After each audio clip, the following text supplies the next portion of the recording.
এখানে যে একটা ভিডিও আছে, সেখানে পাকিস্তানের একটা লোক তার পরিবার নিয়ে বাংলাদেশে ঢাকা শহরে বেড়াতে আসছে এবং সে নিজেই গাড়ি চালাচ্ছে, এখানে গাড়ি ভাড়া নিয়ে মনে হয় বা কারোরটা নিয়ে। তো এখন সে যে পাবলিক নাকি সরকারের প্রতিনিধিকে জানে, বাট এখানে রাস্তায় সে নিজেই রং সাইডে চালিয়ে কোনো একটা কোনো একটা সাইকেল আরোহী বা মোটর সাইকেল আরোহীকে ধাক্কা দিয়েছে, কিন্তু দেওয়ার পরে সে কিন্তু চালিয়ে চলে যাচ্ছে। আর তখন মনে হয় যে তাকে বাধা দেওয়া হয়েছে। ব্যাস, এই পাকিস্তানি লোকটা দেখেন ঢাকার বুকে কীভাবে সে তেড়ে বাংলাদেশের পাবলিকের দিকে ছুটে গেছে। আমরা সেটা একটু এই ভিডিওতে হালকাভাবে দেখি এবং তারপরে আমরা অন্য কথা বলবো। Why you take video? On the shoot. Why you take video? Why? Why take video? আমরা তার এই যে তেড়ে যা আমরা এই যে দেখছি, তাই না? আমরা তার এই তেড়ে যা দেখছি, আর এই যে দেখেন যে বাংলাদেশের লোকজন দেখেন মিউ মিউ মিউ মিউ করছে। হ্যাঁ, মিউ মিউ করছে।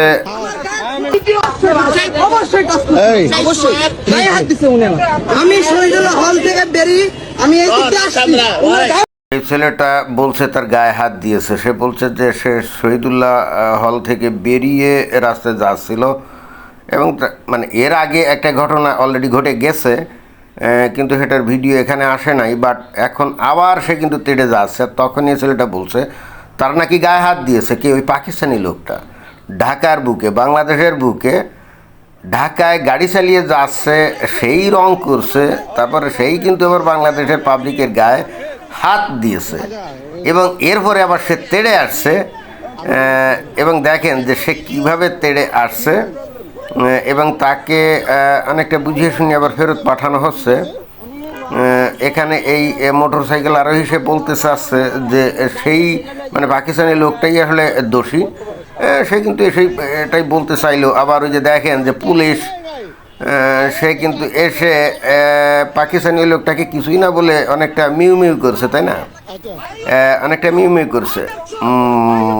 এইটা দেখার জন্য আমরাও কিন্তু অপেক্ষাতে ছিলাম, কারণ বাংলাদেশের মানুষ তো এখন উন্মাদ হয়ে গেছে, তাই না?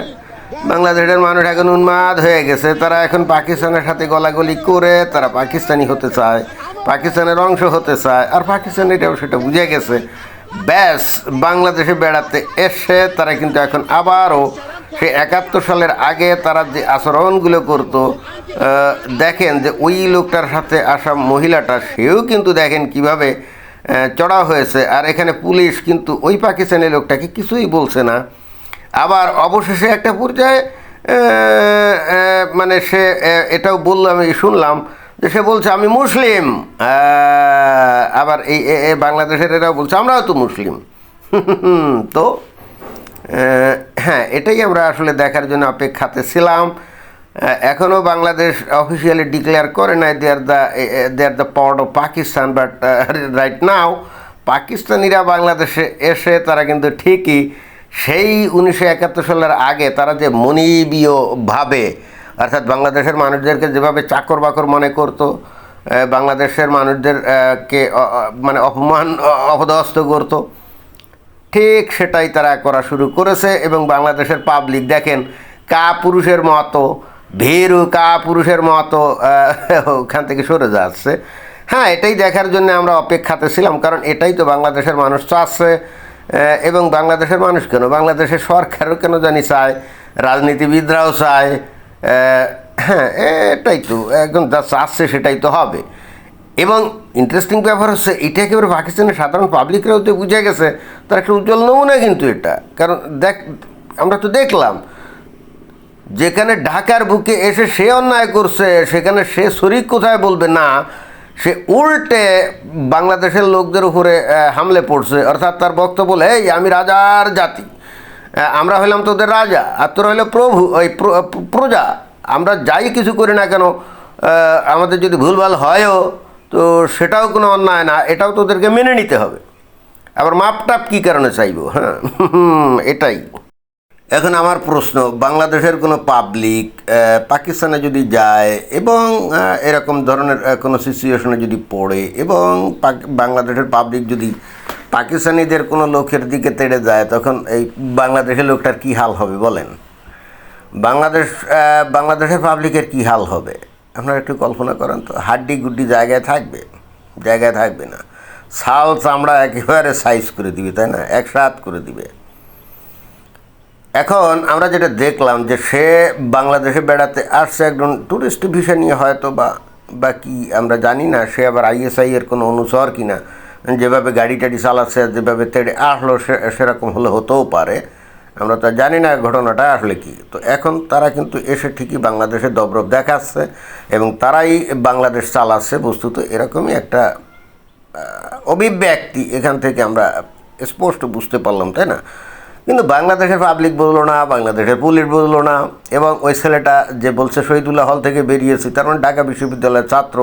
আরে ভাই, এরাই তো আশ্রয় দিচ্ছে, মানে এরাই তো এদেরকে প্রভু হিসেবে মেনে নিয়েছে।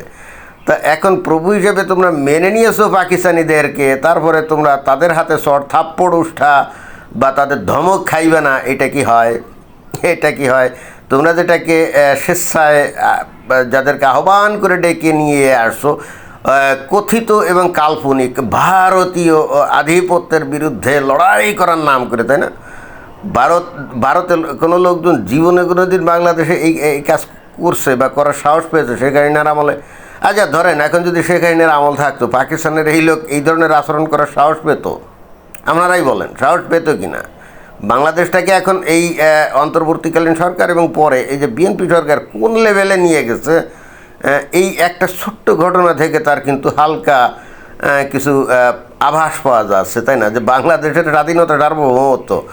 চিন্তা করে দেখছেন যে এরাই আবার সারাক্ষণ এই যে শহীদুল্লাহ হল থেকে ওই যে ছেলেটা বেরিয়েছে ঢাকা বিশ্ববিদ্যালয়ের ছাত্র না, তো এরাই আবার সারা দিন রাত দেখবেন যে বাংলাদেশের স্বাধীনতা সার্বভৌমত্ব নিয়ে চিল্লাচিল্লি করে, তাই না।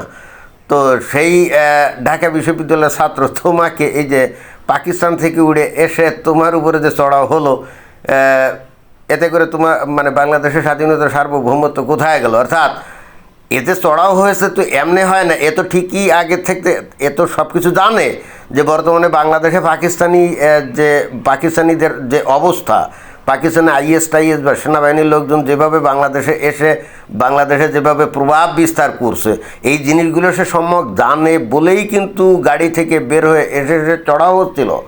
সে যদি এই সমস্ত সম্পর্কে কোনো জ্ঞানগম্যি না থাকতো, স্রেফ একজন পাবলিক হিসাবে যদি আসতো বাংলাদেশে এবং এরকম গাড়ি চালিয়ে যেত, তাহলে কোশ্চিনকালও এই সাহস সে পাইতো না, কারণ সেক্ষেত্রে সে গণপিটুনির একটা আশঙ্কার মধ্যে থাকতো, তাই না। তো যাই হোক, এখন আমি প্রশ্ন করতে চাই যে শেখ হাসিনার আমলে যাকে আপনারা বলেন কি ফ্যাসিস্ট, তাই না, স্বৈরাচারী, কত কি বলেন, তো তার আমলে কোনো পাকিস্তানি বাদ দেন, আপনারা যা বলেন যে শেখ হাসিনার আমল নাকি ভারতের উপনিবেশ ছিল, তাই না, কোনো ভারতের লোক এই ধরনের উচ্চবাচ্য করার সাহস পেত? আপনাদের কাছে আমি প্রশ্ন ছুড়ে রাখলাম। এবং এই ঘটনা থেকে আপনারাই বোঝেন বাংলাদেশের স্বাধীনতা সার্বভৌমত্বের অবস্থা কোথায় গেছে, আর পাকিস্তানিরা বর্তমানে বাংলাদেশকে কি মনে করে। তারা কিন্তু অলরেডি বাংলাদেশকে তারা এখন তাদের একটা উপনিবেশ মনে করে, এবং বাংলাদেশের মানুষ তারা স্বেচ্ছায় তাদের দাসত্বের বন্ধনে আবদ্ধ হতে চাচ্ছে। হ্যাঁ, এমন না যে পাকিস্তানিরা নানা কলা কৌশলে এসে এইগুলা করছে না, বস্তুত বাংলাদেশের আমরাই কিন্তু তাদেরকে আহ্বান জানিয়ে এই কাজটা করেছি। হ্যাঁ, এই জন্যে তারাই সুযোগগুলো পেয়েছে। পৃথিবীর ইতিহাসে এমন কোনো নজির নাই যে কোনো দেশের জনগণ শুধুমাত্র ধর্মীয় কারণে একটা বিজাতীয় লোকদের সাথে মানে বিজাতীয় লোকদের বশ্যতা স্বীকার করে তাদের অধীনস্থ হয়ে তাদের দাসত্বের শৃঙ্খলে আবদ্ধ হতে চায় একেবারে স্বেচ্ছায়, সজ্ঞানে, সুস্থ মস্তিষ্কে। এটা একমাত্র বাংলাদেশেই আমরা এখন দেখতে পাচ্ছি। দুনিয়ার ইতিহাসে অন্য কোনো দেশে কোথাও এই ধরনের কোনো নজির আছে এটা আমার জানা নাই। আসলে জানা নাই কি, আসলে নাই, কিসের জানা নাই, আসলে। ধন্যবাদ।